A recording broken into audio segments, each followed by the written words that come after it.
Bonjour à toutes et à tous et bienvenue dans Chasse Patate, le podcast du groupe Eto qui décrypte l'actualité cycliste.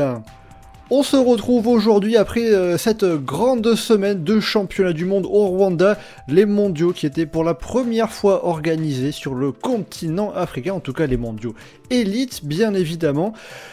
On va prendre le temps dans ce podcast bien de revenir sur tout ce qu'il s'est passé et notamment les 2 courses en ligne élites remportées par Tadej Pogačar une nouvelle fois chez les hommes et par la Canadienne Magdalene Vallière chez les femmes, là beaucoup moins attendu.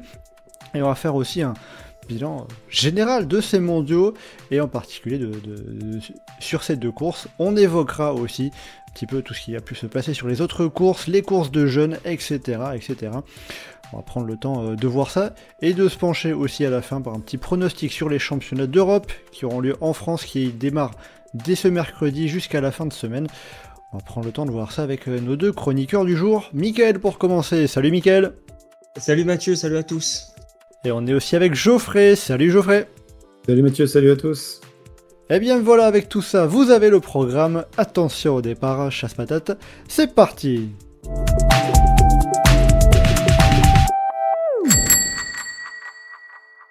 Pour commencer ce podcast, on va faire un petit peu général, on va faire un peu un débrief global de ces championnats du monde. Qu'est-ce qu'on en retient ? C'est quoi les éléments marquants de ces mondiaux ? Du coup, une question, on va dire, assez simple pour vous, messieurs. Qu'est-ce que vous avez aimé et peut-être pas aimé aussi, forcément, de ces championnats du monde ? C'est quoi vos bons points, mauvais points ? Geoffrey, peut-être pour commencer.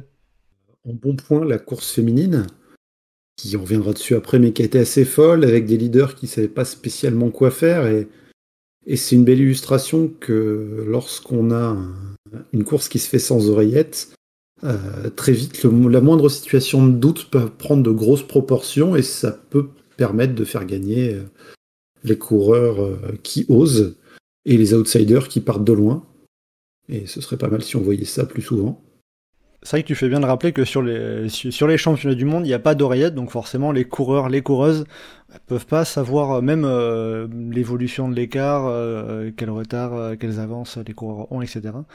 Elles les ont, mais pas en temps réel. Et donc, oui, si on prend le temps et qu'on se regarde, l'écart peut très vite monter à 2 minutes avant qu'on se rende compte qu'il est trop tard, faut vraiment se mettre à rouler. Oui, donc c'est pas évident, et c'est vrai que il y a en effet quand même les indications d'écart par les ardoisiers. Mais c'est pas du temps réel, il y a pas le DS dans l'oreillette pour dire on vient de gagner 5 secondes, il va falloir tu peux continuer comme ça, donc ça ouais, en effet c'est vrai que ça joue son rôle évidemment. Après j'ai aussi aimé les résultats espoirs féminins, Célia Géry, et Backstedt, ça fait une belle transition vers le cyclocross qui reprend la semaine prochaine, le premier exactocross de la saison. Ah oui, on a déjà des courses qui ont commencé, les fanas férus de cyclocross sont déjà là-dessus. C'est bon, c'est parti, il y a de quoi s'occuper jusqu'à mi-février. et aussi les 2 médailles d'argent de Victoria Kladanova. Victoria Kladanova. Qu'est-ce que tu retiens d'autre de manière globale de ces mondiaux aussi, parce qu'il s'est passé beaucoup de choses. Hein. Et on n'arrivera pas forcément non plus à tout évoquer, mais... Le sportif, on en reparlera après, mais quitte à faire un autre bilan, la ferveur populaire folle dans le Mont Kigali et dans le Petit Mur, et une image en très forte demi-teinte avec le circuit dans les quartiers riches qui témoigne de la forte ségrégation sociale qu'il y a au Rwanda. Et pour ceux qui ne l'ont pas vu, quelques militaires en armes qui étaient placés à certains points du parcours et qui empêchaient la population de circuler entre les 2 secteurs de Kigali, on va dire. Donc bon... Ouais. C'est vrai que j'avais pas vu les policiers qui faisaient un peu barrage, mais j'avais bien remarqué... Il y a beaucoup de policiers qui faisaient barrage un peu partout, mais il y avait aussi quelques endroits des militaires en armes qui étaient... Enfin, je vais pas dire au milieu de la foule, mais qui étaient très très proches des gens. Ok, ouais. Donc, bon... Et clairement, vu la manière dont ils étaient, c'était pas juste une patrouille pour la sécurité, parce que... Oui, c'est pas la Guardia Civile qui fait attention à ce que le public reste bien sur le bord de la route. Ouais. Donc bon, c'est ce qu'on craignait comme image par rapport au fait d'avoir choisi un pays dans cette situation politique-là. Ça oui, forcément, il y a les deux côtés de la pièce. Il y a le côté on a vu une ambiance incroyable, Mont Kigali, mur de Kigali, avec la ferveur incroyable qu'on attendait. Et moins de monde autour du golfe de Kigali. Ouais, voilà. Et les buildings et tout ça. Et en même temps, cette ferveur qu'on a vue qu'une seule fois dans la semaine, c'est-à-dire que le Kigali populaire, il a été servi qu'une seule fois. On leur a donné quelques miettes, mais sinon, ça reste dans le quartier riche que Kagame a envie de mettre en avant pour faire un Singapour africain. Mais après, l'UCI viendra nous dire qu'il faut évidemment pas de politique dans le sport. Hein. Le sport est apolitique, le cyclisme est apolitique, bien évidemment. Quand on va organiser des championnats du monde au Rwanda, que Paul Kagame remet les médailles sur l'épreuve reine, la course élite homme, et qu'on a un journaliste belge qui a été interdit d'accès par exemple, qu'on a les sportifs de la RDC qui assez logiquement, on va dire, vu la situation entre les deux pays, ne sont pas venus par exemple. Bon, c'est assez particulier. Tout en rappelant également que un des principaux mécènes du cyclisme rwandais s'appelle Sylvain Adams. Oui, voilà, puisque avec au nom d'Israël Premier Tech, il a cofinancé un centre ouvert par l'UCI, je crois que c'était ça cette semaine, au Rwanda. Donc, Mais bon, l'UCI ne fait pas de politique. Oui, voilà, c'est... Le cyclisme est apolitique. Sauf quand ça les arrange. Voilà, c'est ça.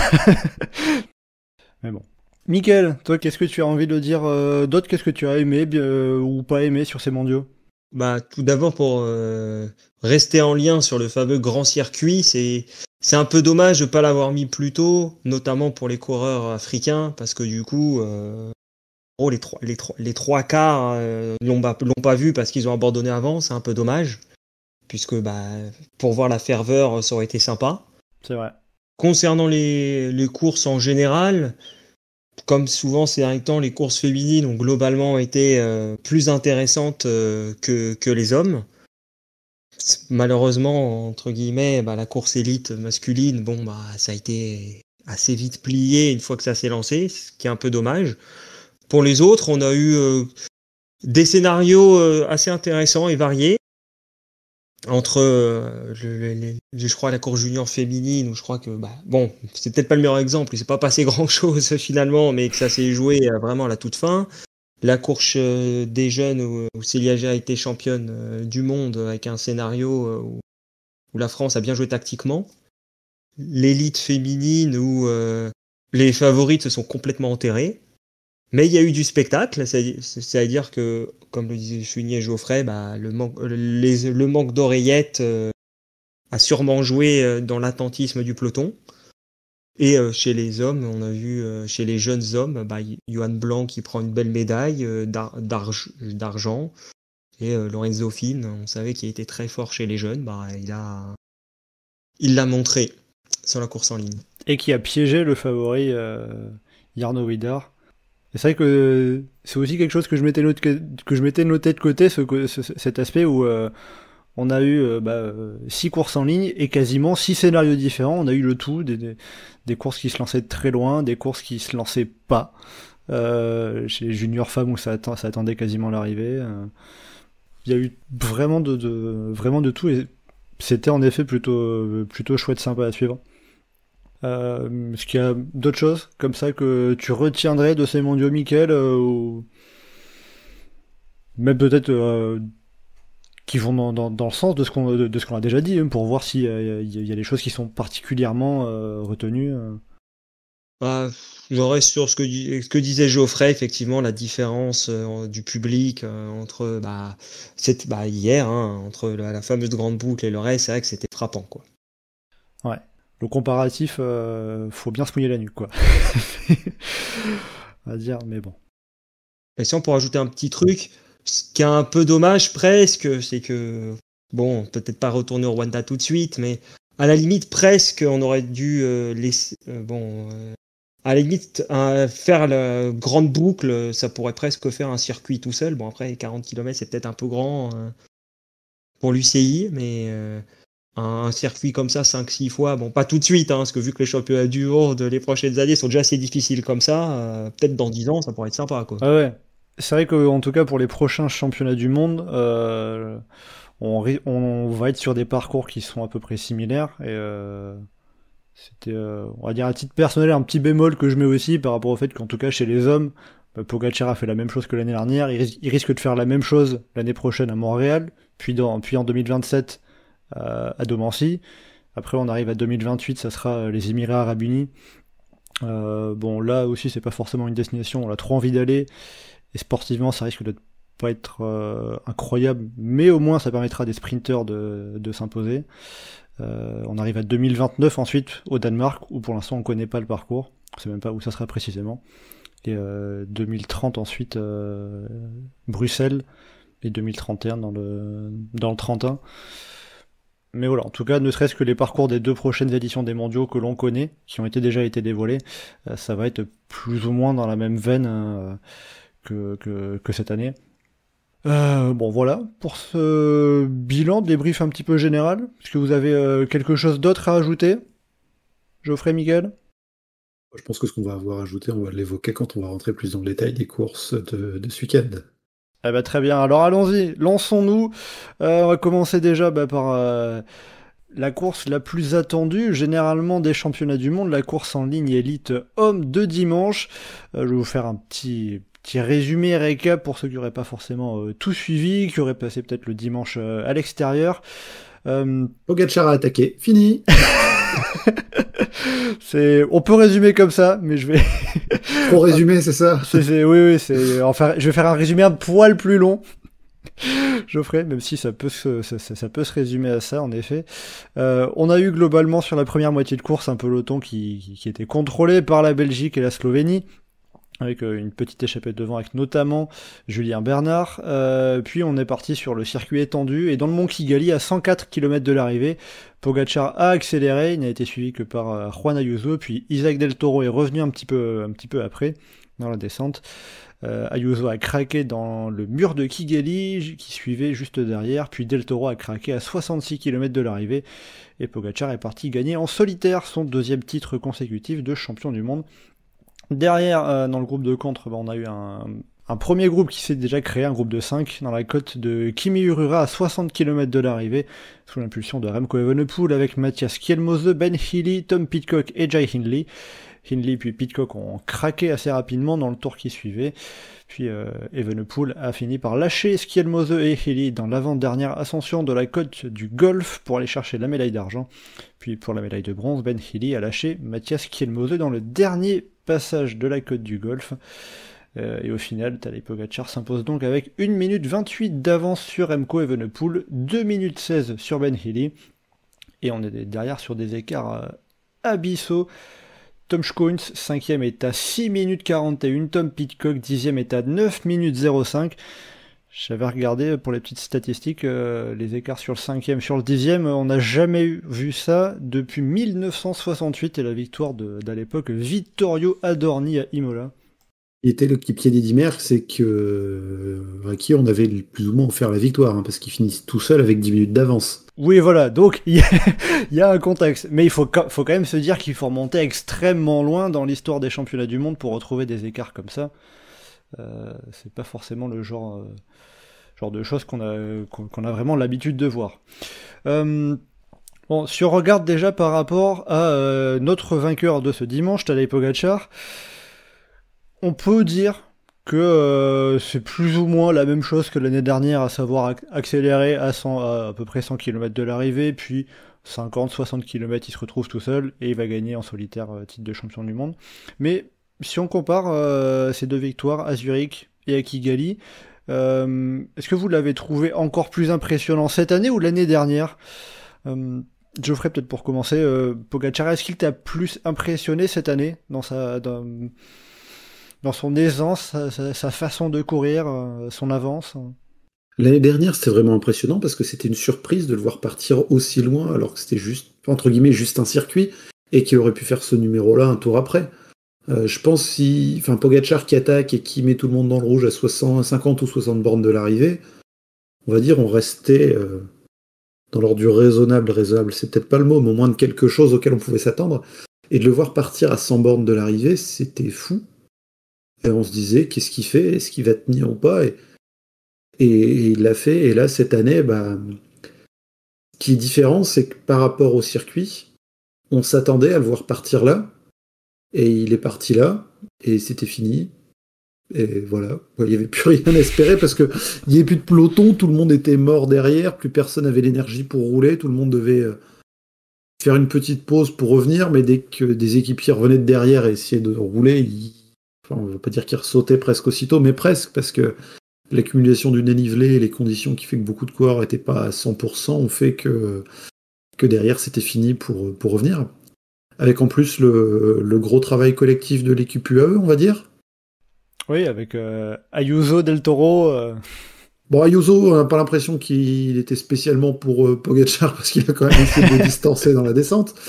Mais Del Toro, c'était clairement un équipier. Oui. D'ailleurs, même sur les réseaux sociaux, l'équipe UAE avait peut-être un peu oublié qu'Ayuso était encore chez eux, puisqu'ils ont mis une super photo dans le mur de Kigali au moment où Ayuso était en train d'exploser. Une photo avec un emoji avec des cœurs.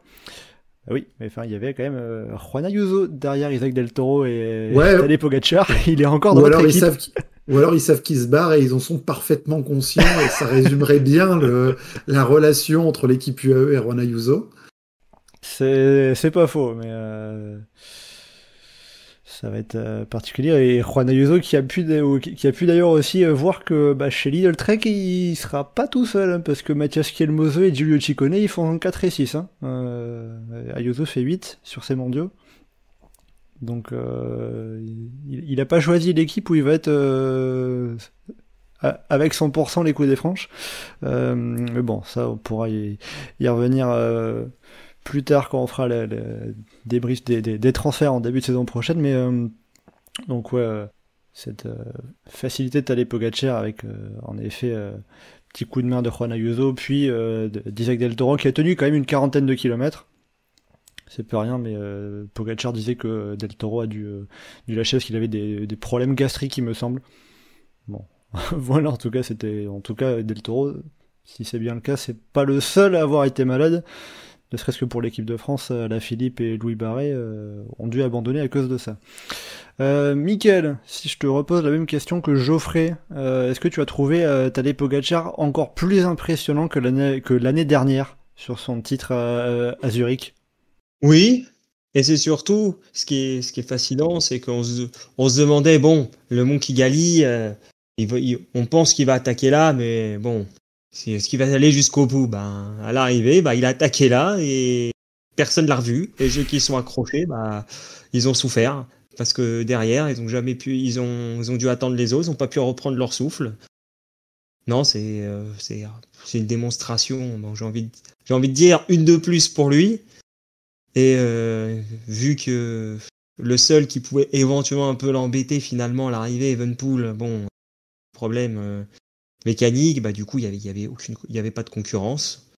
Et effectivement, vu que le peloton était déjà bien maigre, les équipiers, il y avait pas grand monde pour rouler, quoi. Donc après c'était fini, quoi. Oui, ça, j'avais noté au premier passage sur la ligne après le détour par le Mont Kigali et le mur de Kigali, il y avait 35-40 coureurs avec notamment 4 Italiens, 4 Australiens, 3 Français, 3 Belges. Mais ça n'a pas tenu très longtemps. Il s'est fallu seulement d'un seul petit tour et au passage suivant sur la ligne, c'était déjà le bordel avec Remco Evenepoel qui changeait une deuxième fois de vélo et des attaques qui commençaient à se faire un petit peu dans tous les sens. Donc c'était en effet pas évident de s'organiser derrière.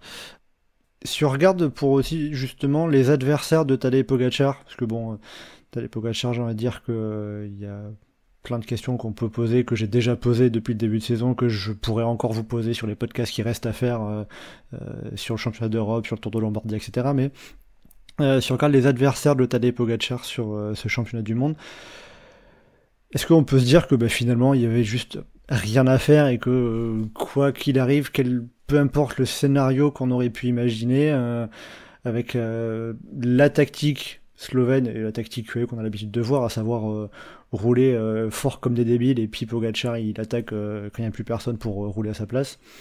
C'était à se dire que c'est imbattable en fait. Le Slovène est imbattable et les adversaires ne pouvaient rien faire. Sur un circuit très difficile, oui, parce que là, il a presque même pas attaqué. Il était devant et les autres ont lâché. Oui, c'est vrai qu'on a même pas eu cette impression visuelle d'attaque, quoi.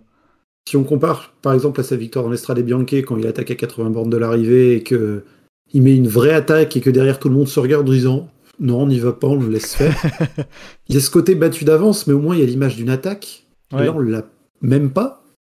Et on arrive au souci de tracés très difficiles qui sont intéressants si on peut avoir plusieurs stratégies de course différentes avec un niveau plus ou moins homogène. Mais si on a quelqu'un qui est largement au-dessus des autres, sans avoir à réfléchir, il va naturellement gagner. Et encore une fois de temps en temps, c'est pas gênant d'avoir un truc très dur, mais quand c'est en permanence, quand les grands tours, on rajoute des étapes de montagne et avec des arrivées en altitude, on rajoute des étapes difficiles en permanence, bah oui, on a Pogacar qui gagne tout. Mais ça me dérangerait presque moins d'avoir Pogacar qui gagne autant si c'était parfaitement assumé. Si au départ du tour, ils disent ouais, cette année, vu que le parcours est difficile, je vais essayer de gagner 9 étapes pour battre leur corps. Pour qu'au final, ils soient en train de bouder derrière parce que l'équipe UAE assume pas qu'ils soient le plus fort du monde. Là, ouais, il a même pas attaqué. Il aurait pu, ça changeait rien. Hein. Bon, après, les seuls qui l'ont suivi, c'est des équipiers le reste de l'année. Donc, effectivement, ça se comprenait qu'ils les attendent, parce qu'il les a attendus, Del Toro, à un moment. Mais... Del Toro, ouais, on a vu un moment, il s'est dit, bon, je vais t'attendre quand même, c'est un peu loin, et puis bon... ça va pas durer longtemps, quoi. Mais non, derrière, heureusement que Remco Evenepoel a fait une forme d'entertainment avec ses changements de vélo, parce que sinon, il y avait vraiment rien, quoi. Encore après, on peut au moins mettre le fait que pendant un temps, on voyait quand même un petit peu tout ce qui se passait derrière. Certes, sur les 2 derniers tours, derrière le groupe Evenepoel, on n'avait aucune idée de ce qui se passait. Mais pendant un temps, on arrivait encore à suivre ça, donc c'était au moins un petit peu intéressant. Bah, c'est le problème, c'est à partir du moment où les coureurs sont un par un, tu peux pas avoir une moto sur chaque coureur non plus. Oui, c'est sûr. Et tu peux pas ne pas suivre le deuxième ni le troisième parce que s'il se passe quelque chose à propos d'eux, un incident mécanique ou quoi que ce soit, faut absolument qu'on le voit. Donc forcément, ouais. Mais bon, quand tu te retrouves à te dire merde, au bout d'un moment, vous voyez plus la lutte pour la 5e place. Oh non, c'est que bon. Ouais, voilà. et encore une fois, une course comme ça où c'est un vrai chantier, où il y en a de partout, c'est cool. Mais ce qui est bien dans le vélo, c'est qu'on peut avoir des scénarios de course un peu différents. Et là, c'est juste tout le temps la même chose. Et avec Pogacar, le problème, c'est que c'est tout le temps ça. Dans les grandes classiques difficiles, dans les courses par étapes auxquelles il s'aligne. Et au bout d'un moment, enfin, c'est chiant. Donc, vivement qu'on ait des mondiaux différents. Ouais. Pogacar, moi, le moment où j'ai vraiment hâte de le voir, c'est Milan-San Remo et Paris-Roubaix. Parce que c'est des courses qui sont moins faites pour lui, qui sont moins difficiles, entre guillemets. Enfin, c'est pas le même type de difficulté que ce qu'il peut rencontrer. C'est pas des courses où il peut se contenter de dire je bourrine plus fort que les autres, du coup j'ai gagné. Ouais. Mais oui, ça, ne serait-ce que, enfin, je l'ai dit tout à l'heure, sur les mondiaux 2026-2027, ça risque d'être encore très favorable pour lui.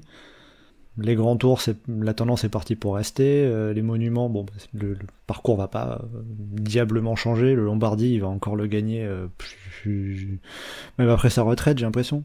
C'est ça, en fait. Il faudrait presque que les mondiaux à Salanches, ils disent à la côte de Domancy, on la fait plus dans les 80 derniers kilomètres. On fait que tourner dans les rues toutes plates dans la vallée en bas. Et on voit s'il tient. Oh, il tiendrait quand même. Hein. Je m'en fais pas trop. Ouais, mais au moins, ça serait un truc différent. Alors que là, oui, c'est sûr, c'est sûr. Mickaël, est-ce que tu partages le constat que fait Geoffrey de cet aspect de Pogacar est tellement trop fort sur ce genre de parcours que à la fois il y a rien à faire et à la fois c'est un peu lassant de voir un peu toujours la même chose? Ouais, faut dire que sa tactique à lui, il faut une course très dure, et il en émerge à chaque fois. Il y a qu'à voir, 42 km/h, c'est arrivé bien plus vite que la prévision optimiste de base. Ah oui. Donc, et 42 km/h sur ce circuit-là, ça fait beaucoup quand même. Donc forcément, beaucoup ne peut pas suivre. Et comme dit Geoffrey, effectivement, maintenant, ce qui nous intéresse le plus, c'est de le voir quand il n'est pas dans sa zone de confort.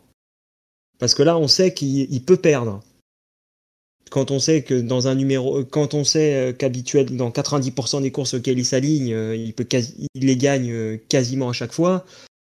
Bon, c'est un peu lassant. Surtout que le scénario, en plus, il n'est pas très original à chaque fois. Oui, ça c'est sûr. Ouais. C'est vrai que par rapport à ça, je m'étais fait la réflexion hier, je me disais, bon, l'an prochain, il y a de fortes chances que Pogačar égale Sagan, qui avait fait le triplé mondial 2015, 2016, 2017. Mais en même temps, Sagan, les 3 fois où il gagne, c'est pas du tout la même course. C'est ça aussi qui vient se dire de... On peut dire, oui, si Pogačar ça vous saoule, Sagan il a fait pareil 15, 16, 17, mais Sagan, c'était aussi des façons de gagner vraiment différentes. C'est ce qu'on peut mettre aussi en avant, quoi. Et puis Sagan, il faisait pas on peut pas dire non plus qu'il gagnait 15 courses par an tous les ans après de la même manière. Oui, ça c'est sûr aussi. Le championnat du monde, c'était un peu sa course. Ouais. Il gagnait beaucoup, il a un palmarès magnifique. Mais il gagnait pas tout le temps. Oui, puis c'était pas toujours en étant aussi le grand favori à Doha, c'était pas sur lui qu'on misait en priorité, par exemple. Au final, c'est lui qui a gagné sur une course particulière. Mais bon, voilà. Si on reste sur notre Tadej Pogačar, c'est plus à dire que là où il y a à faire pour que ça soit plus compliqué pour lui, pour essayer de le battre, c'est pas les coureurs qui ont la clé, c'est les organisateurs qui tracent les parcours qui ont la clé plutôt. On dirait les coureurs pourraient aussi, mais quand tu vois qu'il part à 100 bornes de l'arrivée et qu'il n'y a rien qui semble le faire douter, enfin, qu'est-ce que tu veux faire derrière? Essayer faut que tu te lances avant pour qu'il y ait des plus gros écarts, donc là, il fallait partir à 200 bornes de l'arrivée. C'est un coup à finir encore plus cuit, surtout vu les circonstances de course. Donc, l'équipe de France a tenté, avec Paul Sexas et même Isaac Del Toro qui a suivi un mouvement, je crois que c'était à 200-240 bornes. Ouais, il y a 2-3 petits trucs qui ont été tentés, mais bon, après... Oui, ça a vite été contrôlé, quoi. De toute façon, sur ce tracé-là, on savait que la sortie du circuit habituel serait un moment clé sur lequel il faudrait être costaud. Et ça a été le cas. Le meilleur moyen pour les autres équipes fassent quelque chose, c'était juste d'espérer qu'il attaque pas là. Donc, quand on en est à ce niveau-là de stratégie lucide, enfin, comment l'affronter, quoi. Ah, c'est sûr, c'était assez particulier, forcément, assez très compliqué, après, on va dire, pour les adversaires. Après, en soi, sur un circuit difficile, je préfère quand même au moins voir un favori qui assume et qui bouge de très loin, quitte à ce que la course soit KO ensuite, que d'avoir des mondiaux 2018 où tout le monde se regarde et il y a un peloton de 50 dans le dernier tour après 4000 mètres de dénivelé. Oui, c'est pour ça pour ça que moi j'en viens à penser 2018, c'est ça que t'as en tête par exemple?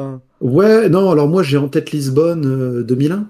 Ah oui, encore plus ancien. Alors oui. Ouais, ça va parler à moins de monde, mais imaginez un championnat du monde, alors qui en général était relativement plat, mais où on annonce plus de 4500 mètres de dénivelé, un tracé pour grimpeurs et tout ça, et personne qui bouge. Et il y a un sprint avec plus de 50 coureurs, et c'est Fréré qui gagne, il y a Zabel qui est dans le coup, qui fait top 10, il y a Bettini, je me demande si André Hauptmann fait pas podium cette année-là. Enfin, ouais, c'est ça, ouais. C'était pas que des purs sprinters non plus, mais enfin, franchement, ça aurait été chiant si un Kigali avait un sprint s'il y avait un sprint à 40 pour la gagne. C'est vrai. Mais il y a un entre-deux. ouais, voilà. Il y a l'entre-deux entre la course trop chiante et la course trop pliée d'avance. Et il y a surtout le fait que... Enfin, on en parlait quand on évoquait ce qu'on s'attendait de ce parcours-là, où on s'attendait à voir exactement ce qu'il y a eu. Mm-hmm. Et pour moi, quand on parle de la clé que peuvent avoir les organisateurs, c'est pas nécessairement en faisant juste du plus dur ou du moins dur, comme si c'était juste un curseur qui a dosé, mais proposer des choses différentes, forcer les coureurs à sortir de leur zone de confort. Et sur des championnats du monde, on enquille les côtes en permanence, on fait 5000 mètres de dénivelé ou presque, avec un moment, un passage très raide, Pogacar va faire la différence là. Et on va dire que c'est presque fini derrière. Mais comme sur un grand tour, si on met 5 arrivées en altitude, pire si on en met encore plus, bon bah oui, le meilleur grimpeur va gagner la course et c'est fini à l'avance. Tout comme si on remonte aux années Indurain, ou si on se retrouve à se dire, ou Armstrong dans certains cas, on met que 3 ou 4 étapes de montagne, par contre on fout 3 chronos, un chrono par équipe de 70 bornes, et à la veille de l'arrivée, on met bien 55 bornes accidentées pour être sûr que le meilleur rouleur est... Ouais, là les grimpeurs avaient aucune chance, et c'est pas mieux non plus. Par contre, alterner, changer du tout au tout, d'une année ou d'une autre, ben... Oui, c'est ça qui après rend les choses, les courses plus intéressantes après derrière. C'est ça. Un peu de variété. Surtout sur des courses comme, par rapport à ce qu'on parle de Pogacar, comme le Tour de France ou les championnats du monde, qui peuvent vraiment offrir une variété énorme. Oui. Et c'est d'autant plus décevant pour les championnats du monde que... Enfin là, on a 4 championnats qui s'alternent sur 3 continents différents, et c'est presque le même circuit. C'est presque le même circuit pour les mêmes coureurs. Et derrière, c'est presque cliché à quel point on nous vend les Émirats Arabes Unis, sauf s'ils vont aller asphaltiser une montagne, on va se retrouver à avoir un peu tout plat, pour enchaîner avec le Danemark, où ouais, ils vont peut-être trouver des petites routes à droite à gauche, mais il y a de fortes chances que ce soit quand même pour sprinter. Oui, en tout cas, 2011 à Copenhague, c'était pour sprinter. Et oui, les Émirats... Enfin, même s'ils le font pas à Copenhague. Hein, oui, non, mais c'est pour dire... On peut être sûr que le mondial au Danemark, il n'y aura pas 5000 mètres de dénivelé. Non, ça... ça, on devrait être bon là-dessus, en effet. Ou alors, ils font un championnat du monde de 850 bornes, et là, c'est un autre style, mais... Oui, en restant dans des distances réalistes, en effet, on sera pas sur quelque chose de vraiment montagneux, en tout cas au Danemark. Si on revient à notre course de dimanche, qu'on regarde justement les adversaires de Tadej Pogacar, on a pu voir notamment Remco Evenepoel après l'arrivée, qui était extrêmement déçu, qui avait l'air, qui était un peu prostré sur lui-même. Alors, on a vu, en effet, de Remco Evenepoel qui avait des problèmes mécaniques au moment où la course s'est lancée. Il a changé de vélo après le mur de Kigali, puis il a rechangé au bout d'un tour à peine, une fois revenu sur le circuit final dans Kigali. Donc il a quand même changé 2 fois de vélo au moment où la course était vraiment en train de se décanter. Au final, il est quand même deuxième, il met quasiment 1 minute à Ben Healy, son plus proche poursuivant. Michael, est-ce que Remco Evenepoel, il doit avoir des regrets de se dire peut-être il a manqué quelque chose avec ses pépins mécaniques? Peut-être, mais c'est toujours la même chose. Est-ce que à 2, qu'est-ce qui serait passé s'il aurait suivi Pogacar? Si les deux, exemple, se seraient retrouvés à un moment donné tous les deux ensemble, qu'est-ce qui serait passé? Aurait-il roulé, pas roulé? C'est vrai que ça laisse ouvert plein de scénarios. Mais sinon, sur le niveau, sur une course entre guillemets aussi dure que ça, je pense que c'était quand même pour Pogacar tout de même. Oui, parce que Evenepoel était bien placé. Il avait tenté de suivre l'accélération de Pogacar dans le Mont Kigali, mais il avait expliqué après la course que sa selle s'était baissée à cause d'un trou dans la route, et du coup, sur la fin de la montée, il commençait à ressentir des crampes. En effet, la selle, ça devient un petit peu plus suivre de suivre. Surtout quand c'est Pogacar que tu dois essayer de suivre. Geoffrey, pour toi, Evenepoel, est-ce qu'il doit avoir des regrets ou pas sur sa course? Il doit avoir plus que des regrets, c'est de quoi travailler pour la suite, parce que c'est pas normal de perdre autant ses nerfs. Ça, ouais. Et c'est pas après, la première fois. C'est quelque chose dont on a l'habitude aussi, le concernant. Bah, c'est ça, mais faudrait peut-être qu'il réussisse à canaliser un peu son énergie. Parce que encore, s'il a besoin d'un exutoire et de lâcher à un moment, pourquoi pas, mais ça dure dans le temps, et sur la course, le nombre de fois où il s'énerve pour pas grand-chose encore, parce que... Encore ça va, il a pas fait une Miguel Ángel Lopez. Non, mais voilà, dans la course. On n'est pas non plus sur un cas externe comme Miguel Ángel Lopez qui était spécialiste sur plein d'événements un peu... spéciaux dans ses courses, quoi. De son énervement ou d'événements aléatoires qui lui tombaient dessus. Oui. Mais non, un pépin mécanique, quoi. Ça arrive à tout le monde à plein de moments, ce genre de truc. Là, il y a plusieurs moments où on avait l'impression qu'il était complètement sorti de sa course. C'était pas un moment d'énervement, comme s'il avait une boule d'énergie qu'il fallait qu'il dégage à tout prix. Il y a eu plusieurs moments où on a l'impression qu'il était sorti de sa course. Alors après, il a su se remobiliser, et heureusement qu'il a su se remobiliser. Mais ouais, enfin, ça aurait pu être peut-être un meilleur duel, même si les écarts ont fait que se creuser une fois qu'ils étaient en face à face. Oui, j'ai pris les écarts tour par tour. Au 12e tour, 1 minute et 1 seconde d'écart entre Pogačar, Hili, Skelmose et Pogačar. 13e tour, 1 minute 7. 14e tour, 1 minute 19. 15e tour, Evenepoel vient de lâcher Hili et Skelmose. Il y a 1,26 de retard et à l'arrivée, ça fait 1,28. Sachant que forcément, Pogačar a perdu quelques secondes sur la fin en célébrant sa victoire. Mais en effet, la perte de temps a été quand même relativement linéaire et continue. Il n'y a pas tout d'un coup, en un tour, il a perdu 1 minute. Donc bon, après, ça reste quand même une bonne course, on peut dire quand même pour Remco Evenepoel, qui était pas non plus face à n'importe qui derrière, même si sur le papier on peut dire qu'il était quand même supérieur à Ben Hill, Mathias Skelmose, etc. Mais il a su quand même aller se remobiliser et convertir ses jambes pour aller chercher cette médaille d'argent. Et puis on peut quand même aussi évoquer tous les autres coureurs qui sont derrière, parce qu'on avait quand même de sacrés gaziers, hein, pour finir avec Ben Hill, 3e, Mathias Skelmose, 4e, un Tom Schoons qui vient enchaîner un top 10 sur les mondiaux pour la 3e édition consécutive. Et les JO. Et les JO aussi, c'est vrai, tout à fait. Puis des coureurs qu'on attendait un peu moins aussi, hein, comme Afonso Eulalio, le portugais, qui est dans le top 10, lui qui a sa première année professionnelle, et puis bien évidemment Paul Sexas, 13e, qui est le premier français.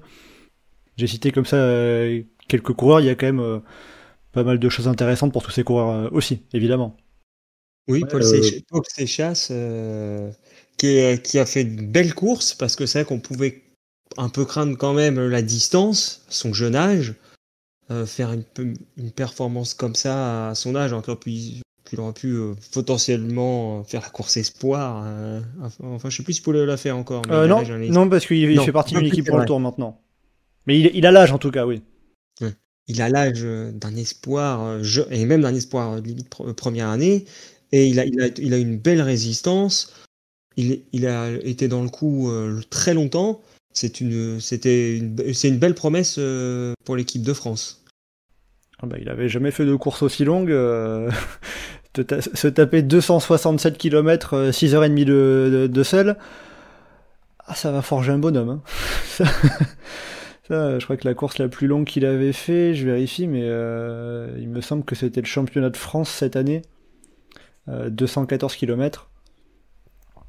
Oui, il avait quand même fait top 10, mais c'est quand même assez frappant, on va dire, la facilité qu'il peut avoir pour, dès sa première saison, 19 ans seulement. Il a fêté son anniversaire en plus cette semaine au Rwanda avec la médaille d'argent du relais mixte d'ailleurs. Surtout qu'il sort des rangs juniors, ça veut dire jusqu'à il y a 8 mois, déjà une course de plus de 130 bornes, il connaissait pas. Ah oui, tout à fait. Et dans l'année, il a dû faire 4 ou 5 fois 200 bornes. Et moi, à partir du moment où il restait plus que lui, je me disais, maintenant il est en mode d'apprentissage, on va voir jusqu'où il tient. Et quand après une course difficile, tu termines avec Pidcock et Roglic, plutôt pas mal. Pas mal l'apprentissage, hein. C'est pas mal. On voit, si tu veux tenir sur la distance, tu finis avec un vainqueur de l'Amstel et un vainqueur de Liège. Donc, Et encore, c'était quasiment le premier Français qu'on a lancé à l'attaque. En plus, ouais, c'est qu'il a même pas été à l'économie. Ah oui, après, c'était une attaque très tôt, il a eu le temps de récupérer tout ça, mais ça montre mais quand même. Ouais, c'est bien, le coffre, il l'a. C'est assez impressionnant. Donc quand on voit le projet de Dominique Sériès de mettre Paul Sexas sur le Tour l'an prochain, finalement on est à se dire ouais, mais bon, après sur le Tour il n'y a que des étapes de 120 bornes, donc oui. Non, mais c'est toujours le truc de se dire on va attendre, préserver les jeunes. Bon, peut-être que là Paul Sexas il est déjà prêt pour tout en fait. C'est assez impressionnant. Et Pour faire un petit bilan pour l'équipe de France, j'ai vu Thomas Vauclair qui disait après la course, chacun est à sa place et nous aussi. Est-ce que ça vous semble un bon jugement concernant l'équipe de France? Non. Non, pourquoi? Non, parce que se battre juste pour un fond de top 10 et mettre un mec dans l'échappée aussi costaud soit-il, l'équipe de France doit être en mesure de faire mieux. T'aurais attendu quoi, toi, de l'équipe de France? Bah, à partir du moment où il y a des costauds qui vont devant, avoir Julien Bernard dans l'échappée, par exemple, c'est tout à fait normal. Mais derrière, il n'y avait plus rien. Et j'aurais espéré qu'un Madouas soit en mesure de tenir, qu'un Sivakov soit en mesure de faire quelque chose, enfin, qu'on ait du monde qui soit présent pour, peut-être pas pour être dans le coup pour le podium, mais pas qu'on soit juste sauvé par un gamin de 19 ans. C'est pas faux. Parce que là, cette invisibilité relative, enfin, ça a donné presque une course comme dans les années 2000 quand on avait juste l'échappée matinale de Christophe Moreau pour montrer que les Français étaient là, mais derrière, après, on était sûr qu'il se passerait plus rien. Et Julien Bernard a fait une très belle échappée. Mais enfin voilà, quoi, quand il est repris dans le Mont Kigali, c'est clairement, bon, voilà, l'acte 1 est terminé, maintenant Pogacar y va, c'est fini. Oui, c'était une autre course qui Et- commençait. Et derrière, une fois que cette course-là est lancée, on pouvait regarder par moment, tiens, le peloton s'est reformé, il y avait un mec dedans, tiens, il y a 2 Français, il y a 3 Français, mais on n'a plus du tout pesé sur la course une fois que la course était lancée. Oui, au final, c'est vrai que dans le groupe Evenpool qui s'est formé, il n'y avait pas de Français. Parmi les plus forts derrière, c'est que ça a tenté de rentrer, parce qu'il était mal placé au pied de la côte de Kimi Urura quand Evenpool a lancé son accélération. Même si on peut quand même dire que juste devant Sexas, c'était Mathias Kielmose qui a fait une montée de zinzin. Et après derrière, oui, c'était pas Sexas a pas réussi à ressortir derrière pour jouer une place dans le top 10 derrière. On finit Bah, avec, c'est ça, mais on finit avec 3 Français qui ont terminé la course, qui ont fini dans les 30 finishers de cette course, avec Paul Sexas 13e, Pavel Sivakov 15e, et Valentin Paré-Peintre 28e également. ouais, mais si on regarde sur à quel point ça a pesé sur la course dans les 3 dernières heures, on va dire, et sur les résultats à l'arrivée, l'Irlande ou la Lettonie ont un meilleur bilan que nous. Oui, ça oui. Même pour comparer avec des grandes nations cyclistes qui sont pour le temps pas spécialement en grande forme, même l'Italie s'en est mieux sortie avec Angelo Ciccone qui était dans le coup un chouïa plus et qui était encore là pour espérer, pourquoi pas, jouer la 5e place derrière les 4 qui étaient partis. Oui, Enfin, les 4, les 3, les 1 plus 3 qui étaient partis. Oui, avec en plus aussi pour l'Italie, pendant un temps, on avait un petit travail d'équipe avec Andrea Baggioli, qui était en train d'emmener aussi Giulio Ciccone. Alors que Sexas Sivakov, il y avait peut-être un peu moins cette impression de travail d'équipe, on va dire. Michael, pour finir sur ces mondiaux élite hommes, qu'est-ce que tu dirais du bilan de l'équipe de France, notamment par rapport à ce que disait Thomas Vauclair? Chacun est à sa place. Vu le circuit, oui, hein, en partie quand même. Mais après, cette fois-ci, la tactique, c'est que j'ai pas tout compris. C'est qu'attaquer pas mal au début, oui. Après, on n'a pas revu. Après, on a finalement assez peu revu l'équipe de France. C'est un peu dommage. Bon, après, de toute façon, je vais être honnête, j'attendais pas grand-chose, on va dire, pour la lutte pour la victoire. On savait bien que ça allait être compliqué. Après, j'attendais peut-être un peu mieux de Sivakov, parce que pour moi, j'attendais quand même un peu plus âgé que Sexax quand même. Après, est-ce que le plan a été perturbé parce qu'on a 2-3 coureurs qui du coup finalement n'ont pas pu courir, parce que bon, la Philippe, il a pris le départ, mais bon, on a très vite par exemple lui et Barré. On a vite vu que malheureusement ils étaient très diminués, donc ils n'ont pas pu faire grand chose. Bon, la Philippe a fait une petite attaque au début, puis après, vu qu'il avait pas de force, il a vite abandonné. Est-ce qu'on aurait pu faire un peu mieux? Lancer peut-être les attaques plus tard, je sais pas, mais bon. Après, bon, Vauclair peut, à la limite, il peut se rater une fois de temps en temps. L'année dernière, il avait les 2 médailles sur les JO. Là, bon, cette année, il reste la manche de rattrapage avec les championnats d'Europe là qui arrivent le week-end prochain. On verra bien ça. Bon voilà, en tout cas pour le bilan de la course en ligne élite homme. Je vous propose à présent de revenir sur la course dames de ce samedi, la course élite femme qui a été remportée par la Canadienne Magdelaine Vallière. Un petit résumé aussi, comme pour les hommes. Là, ça va peut-être un peu plus long, il y a un peu plus de choses à dire. Geoffrey, t'as pas de super résumé à me faire là, j'imagine. Plein de trucs tout le temps. Voilà, c'est pas mal mais un peu vague, donc je vais préciser un petit peu.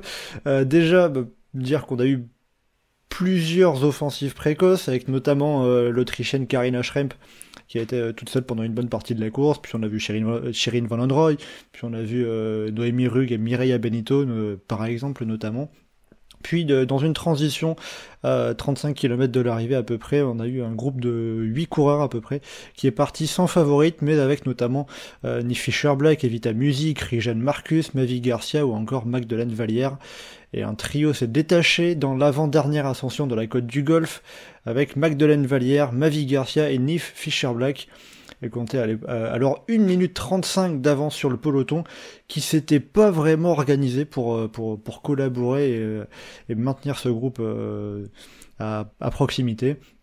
Rijan Marcus et Antonia Niedermayer sont revenus, puis ont recraqué un tour plus tard, et dans le dernier tour, Marlène Reusser derrière sort du peloton, rejointe ensuite par Kim Lecourt et Élise Chabet. Chabet part seule dans la côte du Golfe pour tenter de revenir à l'avant, mais elle ne réussira pas, la Suissesse, à revenir à moins de 20-30 secondes des 3 femmes de tête.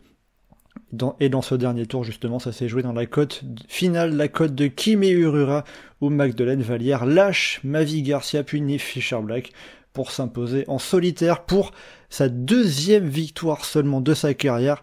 Elle qui s'était imposée seulement la Canadienne l'année dernière sur le Trophée au Palma. Elle vient chercher la plus belle victoire de sa carrière à 24 ans.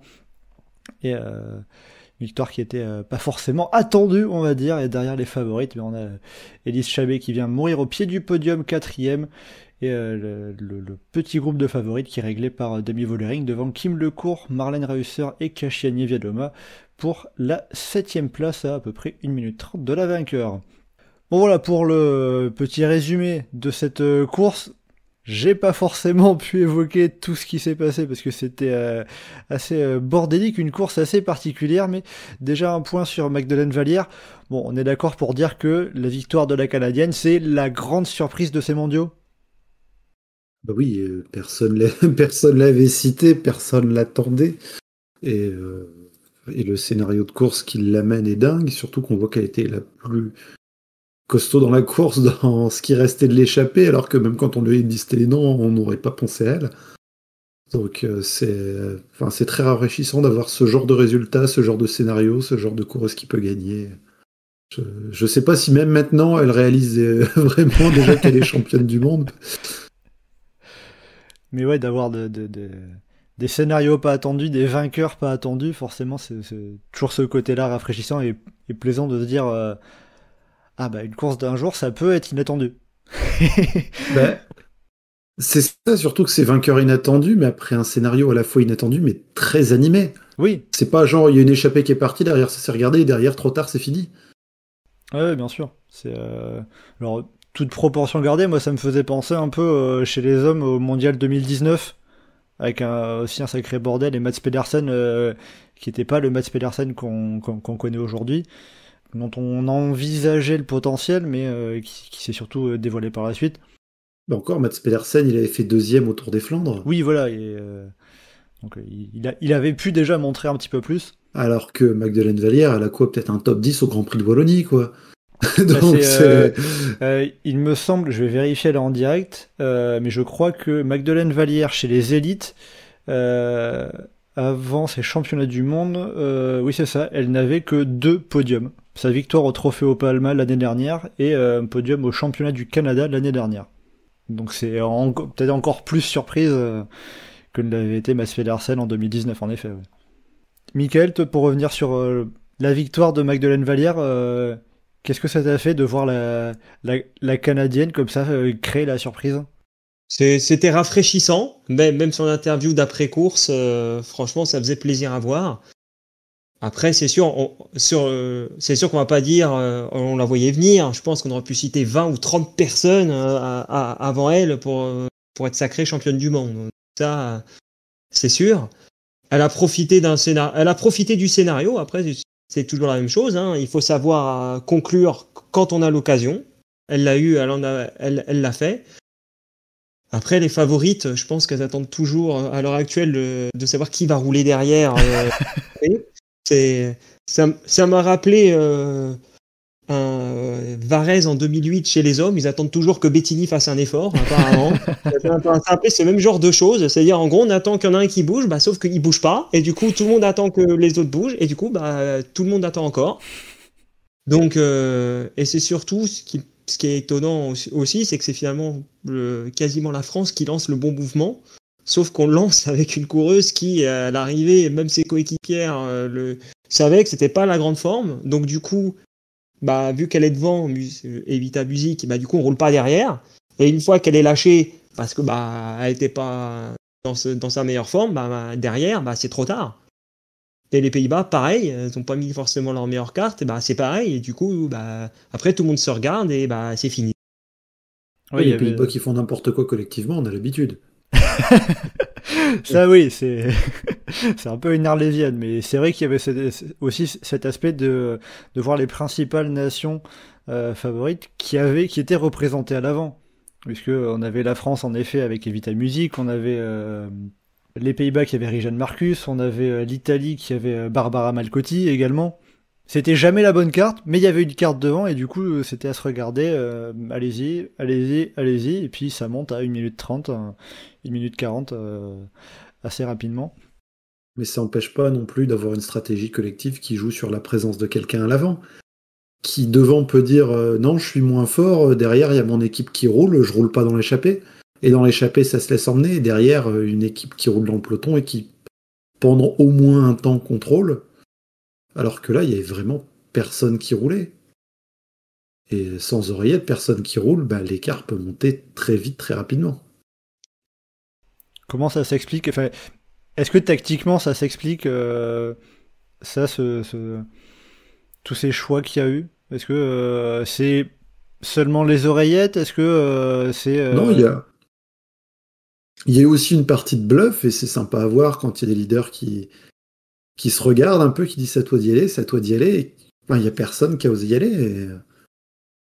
Parce que franchement, est-ce qu'on aurait plus savouré la course si t'avais les Italiennes ou les Néerlandaises qui disent ok, on roule, pouf, et à la fin t'as Vollering qui bat tout le monde dans la dernière côte ou quelque chose comme ça, ou Elisa Longo-Borghini, ou même Pauline Ferrand-Prévôt ou Juliette Labousse. Enfin, forcément, si c'est une Française qui avait gagné, on aurait été plus content par rapport à ça, mais oui. Sauf affinité particulière avec la gagnante, en termes de scénario de course, c'était génial à suivre. Parce qu'il y avait plein de monde, on savait pas nécessairement qui allait y aller. Puis un mélange de types de coureuses différents, de générations différentes aussi. Avec une Réjeanne Marcus qui est plus équipière, mais qui est dans la trentaine. Une Niffy Black qui est jeune, mais dont on sent le potentiel depuis longtemps. Une Magdalene Wagner qui est pas beaucoup plus jeune, mais qui sort de nulle part. Une Mavi Garcia qui a une quarantaine. Ouais. Et qui vient faire le podium comme ça, quelques mois après avoir remporté une étape du Tour de France, en piégeant les favorites aussi. C'est ça, quoi. Enfin, il y avait tout dans l'échappée, et c'était dans l'échappée. L'échappée dans lesquelles c'était bien animé aussi, hein, donc il n'y a pas eu que ces trucs-là, les mouvements derrière. Et derrière, la grosse tentative d'Élise Chabet. Oui, aussi. C'était peut-être la seule tactique d'équipe qu'on a vue dans le final, à savoir Reusser et Chabet qui expliquaient après course qu'elles se sont parlé, qu'elles ont dit bon, il faut qu'on bouge, Reusser s'en va, puis Chabet réussit à suivre le cours qui revient sur Reusser, et Reusser qui se dit ok, Élise, je roule pour toi, et qui pensait en plus vraiment que Élise Chabet allait réussir à revenir vu comment elle était partie dans la côte du Golfe, il me semble. mais ça ne l'a pas fait. Au final, il a manqué 20-30 secondes et à l'arrivée, Chabé finit à 41 secondes de Magdalene Vallière. Donc, Et c'est ça, en fait, même pas sur la boîte. il y a quelques jours, quand on discutait de ce qui allait se passer, on s'attendait à un match France-Italie-Pays-Bas par rapport aux 3 grosses nations. Et finalement, la grosse nation de cette course, tant dans la stratégie employée que dans les forces qui ont été montrées dans l'animation qui était proposée, c'était la Suisse. Oui, parce que la Suisse a mis beaucoup de cartouches devant. Hein. Il y avait tout le temps du monde dans tous les coups. Oui, on a vu Noémie Rugg, Yasmine Lechti, Gignac Kaluori aussi, il me semble, un moment. Ouais. Et dans le final, et puis Reusser qui sacrifie pour Chabé, qui donne tout pour elle. Le fait d'avoir gagné aussi le chrono quelques jours plus tôt et d'avoir sûrement senti que collectivement elles sont passées pas loin de le faire aussi dans le relais. C'est vrai. Ça a pu jouer sur une énorme dynamique collective au sein de cette nation suisse côté féminin. C'est vrai que ça, ouais, c'était assez marquant. Michael, si on regarde toutes les tactiques d'équipe, toutes les façons de courir en équipe, en sélection qu'il y a eu, est-ce que tu dirais qu'il y a une nation qui peut un peu plus s'en vouloir que les autres, qui a fait un peu plus d'erreurs que les autres? Bah, là, j'ai presque envie de dire la France. À un moment donné, je pense qu'il restait 30-40 coureuses. On avait quand même encore du monde. Après, on aurait dû tout rouler pour... ou peut-être les Pays-Bas. Après, est-ce que une idée, c'était peut-être de rouler on va dire à la Slovénie chez les hommes pour essorer le peloton? Ça aurait pu... Moi, je pensais sincèrement que ça allait tenter ce coup-là. Après, peut-être que les deux, Vollering d'un côté et Ferrand-Prévot de l'autre, peut-être qu'elles n'ont pas senti le coup et qu'elles n'ont pas voulu utiliser le surnombre, j'ai envie de dire, entre guillemets, correctement, parce que finalement, pour me répéter, elles ont tenté d'utiliser le surnombre en envoyant quelqu'un dans toutes les deux nations dans l'échappée, mais malheureusement, elles n'ont pas envoyé les meilleures cartes. Ouais, puisque c'était Rijan Marcus pour les Pays-Bas et Evita Music pour la France. On peut quand même noter aussi pour les Pays-Bas que Demi Vollering était peut-être un peu plus isolé que Pauline Ferrand-Prévot, parce qu'autant PFP avait Juliette Labousse et Céline Carbol à ses côtés, autant Vollering a perdu notamment Anna van der Breggen assez tôt, sans que l'ancienne championne du monde ne puisse vraiment donner un coup de main, alors que Shirin Van Androoy était déjà partie devant auparavant. D'ailleurs, on peut souligner le travail de Labousse, qui a fait quand même un très très gros boulot cette course. Et elle a tellement bossé que je m'attendais pas du tout à ce que ce soit elle qui finisse meilleure française. Elle était peut-être la plus forte que Ferrand-Prévot samedi, peut-être. Ou c'est Ferrand-Prévot qui a laissé tomber quand on a vu qu'il n'y avait plus d'accessite, je sais pas, mais Labousse était très très forte, c'est un peu dommage. C'est vrai que Labousse a fait beaucoup d'efforts. Geoffrey, est-ce qu'on peut se dire peut-être qu'il aurait fallu intervertir le leadership et de dire Juliette Labousse est tellement forte qu'elle va pouvoir tenter sa chance? Ça me paraît pas aussi flagrant que ce que certains ont pu dire. On n'est pas sur un raté hiérarchique comme il y a vu côté masculin à Innsbruck. Vu la saison qu'il y a eu et vu leurs habitudes, ça se laissait comprendre d'avoir Pauline Ferrand-Prévot comme leader et Juliette Labousse comme équipière de luxe. Oui, surtout que Juliette Labousse a été très très bonne toute la saison dans ce rôle-là. C'est ça. Donc à voir, est-ce que au sein de l'équipe de France, il y avait par rapport peut-être à la forme collective des deux, une répartition entre les championnats du monde et les championnats d'Europe, avec quelqu'un qui roule pour l'une à l'un et dans l'autre sens au championnat d'Europe. Je sais pas, pour moi, le problème, il n'est pas juste de qui était à la tête, parce que si on inverse le rôle des deux, tout en gardant une gestion générale de la course identique, il n'y aurait pas eu de différence. Le problème, là, c'est par rapport à ces deux-là, c'est pas qui était là pour protéger l'autre, c'est comment ça a couru ensemble. Mm-hmm. Et au moment où les écarts montaient, il n'y en a pas non plus une qui s'est vraiment couchée, mis à terre et tout donner pour l'autre, comme on a pu voir par exemple dans la course Espoir, avec le final hallucinant de Marion Bunel pour Célia Géry. Oui. Donc on n'est pas non plus dans cette situation-là qui peut laisser dire que c'est pas la bonne qui s'est sacrifiée pour l'autre, parce qu'il y a pas eu vraiment de situations qui ont mené à ça. Et sur les écarts qui à l'arrivée sur le classement, franchement, quand tu joues fond de top 10, voire top 15, te relever un peu dans le final ou pas, ça change rien. Ouais.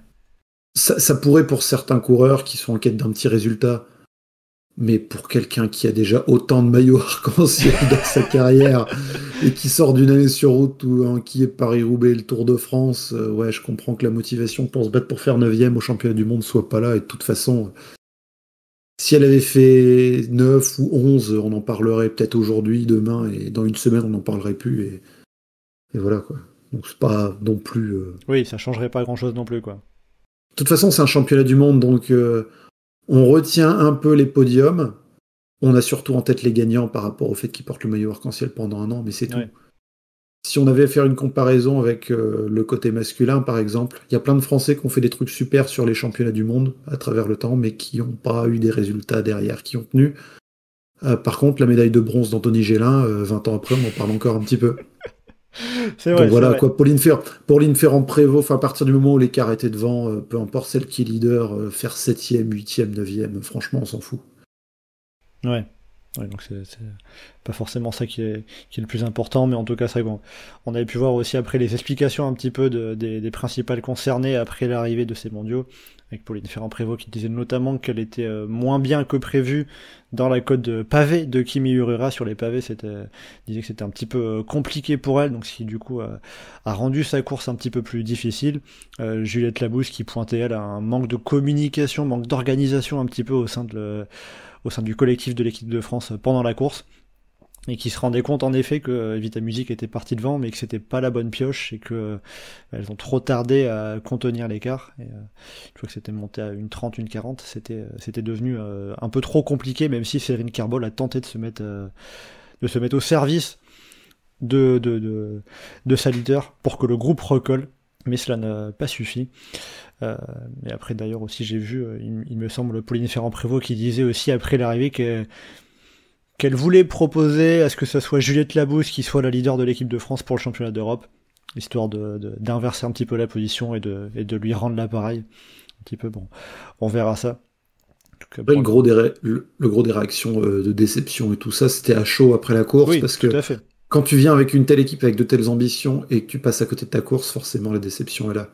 Évidemment. Maintenant, ce collectif reste quasiment le même pour la semaine prochaine, et à voir ce qu'elles réussissent à faire pour transformer ça et changer de dynamique, avec en plus peut-être le surplus de motivation d'être à domicile. Tout à fait. Faudra voir ça, évidemment. Pour finir ces championnats d'Europe, on va peut-être évoquer rapidement les résultats qu'il y a eu sur les courses jeunes. Je vais vous citer les vainqueurs. Chez les hommes en espoir, Lorenzo Finn a remporté la course en ligne. Le Suédois Jakob Söderqvist a remporté le contre-la-montre. Chez les juniors, le Britannique Harry Hudson a remporté la course en ligne et le Néerlandais Michiel Moeris le contre-la-montre. Et chez les femmes, on a eu un titre pour l'équipe de France avec Célia Géry en espoir sur la course en ligne, tandis que, comme l'évoquait Geoffrey un petit peu plus tôt, Zoe Bachstedt, la Britannique, a remporté le contre-la-montre. Et on finit avec les juniors dames, Paula Hostis, l'Espagnole, sur la course en ligne, et la Néerlandaise Megan Arens sur le contre-la-montre. Est-ce que pour vous, il y a des résultats, des courses en particulier qui ont été marquants pour les courses jeunes sur cette semaine de mondiaux ? Pour moi, il y a eu le final de la course U23 féminine avec Marion Bunel et Célia Géry qui les deux ensemble ont fait un truc magnifique à voir. Et il y a face à Victoria Kladonova, la Slovaque.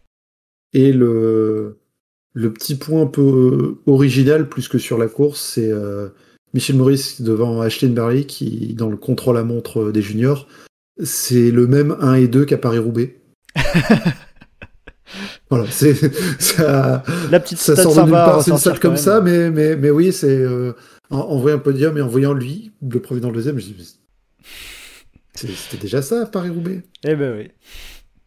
Je rajoute aussi au passage, comme tu parles du contre-la-montre, Maxime Decomble qui a rapporté une médaille de bronze à l'équipe de France sur le chrono espoir, derrière Jakob Söderqvist et Nate Pringle, le néo-zélandais. Mickaël, est-ce que tu as autre chose à rajouter, quelque chose qui t'a marqué, intéressé sur ces courses jeunes ? La médaille d'or Célia Géry, effectivement, avec ce gros sacrifice de Marie-Hélène. Marion Bunel. Pardon, Bunel, pardon, je confonds. C'est presque, elle a franchement amené la médaille sur un plateau à sa coéquipière. C'est dommage, il n'y a pas grand-chose près, elle aurait pu en avoir une elle-même. Mais bon. Elles ont joué la victoire plutôt que jouer potentiellement 2 et 3. Donc ça, c'était bien. Sinon, c'est vrai que c'est une belle victoire donc, de Lorenzo Films, surtout chez les moins de 23. C'est une course que j'ai vue plus que les autres. Et c'est vrai que effectivement, on a eu plein de séries en différence, comme je disais tout à l'heure, la course en ligne junior femme, c'était pas fou. C'est le moins qu'on puisse dire, mais au moins on a eu de la variété entre les courses. C'est bien, ça. Bon, j'en dirai pas beaucoup plus sur les juniors femmes parce que j'étais en train encore de dormir pour me réveiller pour les élites dames. Mais ouais, ça s'est fini au sprint avec la victoire plutôt au sprint, avec la victoire de l'Espagnole Paola Hostis, qui est un très très gros talent, l'Espagnol, qui avait fini en argent sur le contre-la-montre quelques jours plus tôt. Bon, voilà pour ce qu'il y a de principal à retenir pour les courses jeunes. Puis j'avais déjà cité un petit peu plus tôt le fait que chez les espoirs, on avait le Belge Jarno Widerp, c'est le gros espoir sur ce championnat du monde, comme ça avait déjà été le cas sur le Tour de l'Avenir, mais au final, il n'a pas réussi, le Belge, à aller chercher ce titre de champion du monde espoir qu'il attendait tant. Il s'est fait piéger après quand même un gros travail d'équipe. Et je regarde Jarno Widerp qui finit au-delà de la 30e place. On peut noter aussi au passage le Suisse Jan Huber, qui a complètement explosé depuis le Tour de l'Avenir. Ça fait un sacré talent en devenir, lui, qui il me semble va passer dans la réserve de l'équipe Tudor l'année prochaine, si je ne me trompe pas. Après avoir parlé des championnats du monde, on va évoquer rapidement les championnats d'Europe qui ont lieu cette semaine en France. C'est la 3e fois que les championnats d'Europe élite ont lieu en France. On avait eu en Bretagne les 2 éditions précédentes, à Plumelec en 2016 et à Ploué en 2020. Là, cette année, on est dans la Drôme et dans l'Ardèche, sur des parcours qui sont assez proches des boucles Drôme-Ardèche, avec contre-la-montre, les contre-la-montre qui auront lieu ce mercredi, avec contre-la-montre qui seront longs de 24 km seulement. Oui, c'est assez court pour tout le monde, sauf les juniors femmes. Et on aura ensuite le relais mixte jeudi, puis les courses en ligne à partir de vendredi, jusqu'à avoir samedi après-midi la course en ligne élite dame 116 km seulement, et dimanche la course en ligne élite homme 202 km, qui passera notamment à 3 reprises par le col de Saint-Romain-de-l'Herps, puis à 6 reprises au total par la côte du Val d'Enfer, que les femmes grimperont à 3 reprises. Voilà, bon, rapidement, le parcours, vous avez ça plus en détail, évidemment, sur le forum pour mieux comprendre tout ce parcours, mais c'est assez proche de ce qu'on a fin février, en général, sur les boucles Drôme-Ardèche, et donc la course en ligne, plutôt proche de ce qu'on a sur, évidemment, l'Ardèche classique, bien évidemment, avec l'arrivée à Guilherand-Granges. Alors, messieurs, on n'a pas encore toutes les sélections au moment où on enregistre ce podcast. Typiquement, Thomas Vauclair n'a pas annoncé sa sélection pour la course en ligne Elite Homme. Il devrait l'annoncer ce mardi. Alors, si c'est avant, après la publication de ce podcast, mais on a le reste, sinon des sélections, typiquement pour la course en ligne Elite Dame. C'est, comme vous l'avez rapidement évoqué, à peu près la même sélection que pour les mondiaux. On a Marion Bunel, Léa Curigné, Pauline Ferrand-Prévot, Cédrine Carbaol, Juliette Labousse, Marie Lenette, Evita Music et Maëva Skivan. Et pour le contre-la-montre, Cédrine Carbaol et Juliette Labousse du côté féminin. Et du côté masculin, ce sera Bruno Armirail et Rémi Cavagna. Alors donc, quels sont vos pronostics pour ces championnats d'Europe ? Alors, on a peut-être un petit doute sur un Tadej Pogačar, est-ce qu'il sera bien présent ou pas, mais par contre, Remco Evenepoel, Jonas Vingegaard notamment seront bien présents. Mickaël, tiens, ça serait quoi ton pronostic, toi, pour ces championnats d'Europe ? Pogačar, là, savoir comment va-t-il être là et aura-t-il bien récupéré ? Ça va être une bonne question. Vingegaard, il se pointe sur une course d'un jour, donc ce qui arrive pas très souvent avec lui. Donc j'en attends beaucoup de lui. Sachant que Jonas Vingegaard, en plus, le coin, il le connaît, hein, parce que il n'a pas disputé en effet beaucoup de courses d'un jour, et la seule qu'il a remportée, sa seule victoire sur une course d'un jour, c'était la Drôme Classic en 2022, qui arrivait à Étoile-sur-Rhône, qui est la localité d'arrivée du contre-la-montre. Donc on peut dire qu'il connaît un petit peu le coin. Donc, ton pronostic, déjà course en ligne, pour les hommes, ce serait, Michael? Bah, on va dire Vingegaard. Vingegaard, allez, les Geoffrey? S'il est présent, Pogacar.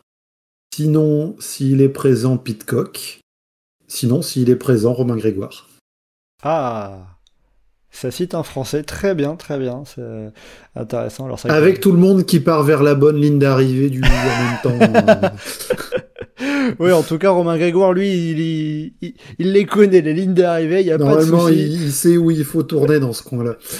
Ça devrait le faire. En tout cas, Romain Grégoire est dans la pré-liste de Thomas Voeckler pour ces championnats d'Europe. Comme la moitié des coureurs français oui, voilà, professionnels. Il y a une liste de 14 ou 15 coureurs, donc c'est assez élargi. Mais on verra ce mardi la sélection de Thomas Voeckler. Bon, moi, pour y aller aussi, je m'étais noté Tadej Pogacar, et si jamais il vient pas, Remco Evenepoel, vu le numéro qu'il a fait au Rwanda, le parcours du côté de l'Ardèche devrait être pas trop mal pour lui. Ce reste sur la course en ligne, chez les femmes maintenant. Geoffrey, ça serait quoi ton pronostic? Par rapport aux mondiaux, je me dis peut-être peut-être la Suisse, peut-être Élise Chabet. J'aimerais bien les Françaises, mais difficile de mettre un avis. Anthony Niedermayer, je me dis ça pourrait être quelque chose, pourquoi pas. Katia Divadoma dans le top 10, forcément. Non, quitte à regarder un nom, je vais rester dans la même optique que par rapport aux mondiaux, et je vais quand même dire Pauline Ferrand-Prévot. Ok, très bien. Michael? Oui, Pauline Ferrand-Prévôt. On espère, on espère mieux que le championnat du monde. Sinon, demi-Vollering. Donc aussi, on espère un peu mieux que ce qu'on a eu au championnat du monde, toutes les deux. Oui, demi-Vollering qui, me semble, disait qu'elle avait été malade pendant la course de samedi. Et après, évidemment, le top 10 de Nuvia-Doma, bon, ça, je pense que normalement, ça, c'est acquis. Ça, il va tomber, ça. Ouais. Bon, moi, j'avais mal regardé la start list, je m'étais noté Marlène Reusser, mais Marlène Reusser n'est visiblement pas présente dans la sélection suisse pour la course en ligne. Évidemment, mais j'ai envie de me dire que si on interchange le leadership côté français, peut-être que Juliette Labousse pourrait enfin gagner. J'ai envie de faire un petit truc un peu cocorico et d'aller chercher peut-être un peu moins attendu, un peu moins convenu. Même si bon, Juliette Labousse c'est quand même au moins une outsider pour samedi. Et maintenant pour les contre-la-montre, messieurs, Michael, tiens, pour les contre-la-montre, comme ça rapidement, ça serait quoi tes pronostics? Chez les femmes, Rosser apparemment devrait aller sur le contre-la-montre. Ça, oui. Donc, si elle a la même forme que la semaine dernière, je vois pas comment ça lui échappe. Et chez les hommes? Remco est là. Donc, s'il a récupéré, je vois bien Remco. Bon, j'attends de voir ce que peut donner Joao Almeida également sur ce parcours. Après, on a Ghana et Kung, je sais pas trop. Est-ce que la fin va pas être trop dure? Je sais pas. Est-ce qu'on finit sur... on finit quand même sur une petite montée qui est à peu près 1 km à 5% pour le dernier kilomètre de ce contre-la-montre pour remonter sur la ligne d'arrivée à Étoile-sur-Rhône. Donc ça reste quand même à prendre en compte, même si c'est pas non plus insurmontable. Geoffrey, ton pronostic pour les contre-la-montre? Côté féminin, Marlène Reusser, qu'est-ce qu'elle pourrait faire pour ne pas le gagner? Là, franchement, elle devrait gagner assez largement, je pense. Et côté masculin, je pense Filippo Ganna. Je pense pas que la montée finale va être suffisamment dure. Ça reste un effort assez bref. Il y a des belles lignes droites aussi pour envoyer. Et je pense, pour un contre-la-montre qui aura lieu dès ce mercredi, Alors autant côté féminin, la plupart des favoris étaient au Rwanda. Côté masculin, pas tous. Le passage d'une course très difficile, avec la chaleur, avec l'humidité, pour se retrouver d'un seul coup en Dromardèche, où il va faire... il fera pas froid, mais il fera 16-17. La réacclimatisation, non, ce mot il n'existe pas. On peut en inventer, tu sais. Ouais, enfin, se réhabituer au climat l'acclimatation européen. L'acclimatation, voilà, c'est ça le mot que j'ai cherché. Merci, il est tard. Je pense que ça peut être compliqué pour des coureurs qui ont fait la course en ligne et qui se sont beaucoup donnés. Donc, peut-être que ça va gêner Remco Evenepoel. Et je pense que Filippo Ganna devrait mieux s'en sortir que Stefan Kung. Ok, eh ben on verra ça. Moi je m'étais noté aussi de côté dans mes pronostics Marlène Reusser chez les femmes et Filippo Ganna chez les hommes. On verra ça en tout cas. On peut noter que ce sera le même parcours pour les hommes et pour les femmes d'ailleurs. À voir ce que va faire Bruno Armirail. Ah aussi, tout à fait, puisque Bruno Armirail lui quittait au Rwanda mais qui est rentré plus tôt vu qu'il n'a pas fait la course en ligne. Voilà, comme Kung pour les Suisses. Tout à fait. Et puis il y a pas mal de bons rouleurs qu'on peut rajouter évidemment pour ces championnats d'Europe. Un Stéphane Bissecker pour la Suisse, un Joshua Tarling pour la Grande-Bretagne, un Alex Segard pour la Belgique, Matthias Vacek visiblement pour la Tchéquie. Après, Joshua Tarling, il a très peu couru depuis son abandon sur le Giro et on ne peut pas dire qu'il a eu l'occasion de remontrer de bonnes choses, donc avoir les sensations qu'il aura récupérées. Mais... Oui, il n'arrive pas dans les meilleures conditions. Mais bon, ça reste quand même un ancien champion d'Europe du contre-la-montre. Un très bon roller sur le papier, si les jambes sont là, ça pourrait être intéressant. Bref, en tout cas, il y a pas mal de choses à voir, pas mal de choses à suivre. Et ça, ce sera donc à partir de mercredi pour le contre-la-montre de ces championnats d'Europe, donc, et qui emmèneront ensuite jeudi, on aura les relais mixtes, et à partir de vendredi, les courses en ligne, vendredi, courses en ligne des jeunes, et samedi, on aura la course en ligne élite dames, et dimanche, la course en ligne élite hommes, bien évidemment, ça en Dromardèche pour ces championnats d'Europe. Et bien voilà, avec tout ça, on va arriver à la fin de ce podcast. Merci beaucoup, Mickaël et Geoffrey, de m'avoir accompagné pour débriefer ces championnats d'Europe et jeter un petit œil, comme ça, tout tranquillement, sur les championnats d'Europe. Justement pour le prochain Chasse-Patate, on se retrouvera la semaine prochaine pour faire le débrief justement de ces championnats d'Europe en France, en Drôme et en Ardèche. Et en attendant le prochain podcast Chasse-Patate, vous pouvez nous retrouver comme d'habitude sur le site et le forum du groupe Eto, legroupeeto.fr, ainsi que sur nos différents réseaux sociaux, Twitter, Facebook, Instagram et Blue Sky. Merci beaucoup à toutes et à tous, et à bientôt dans Chasse-Patate.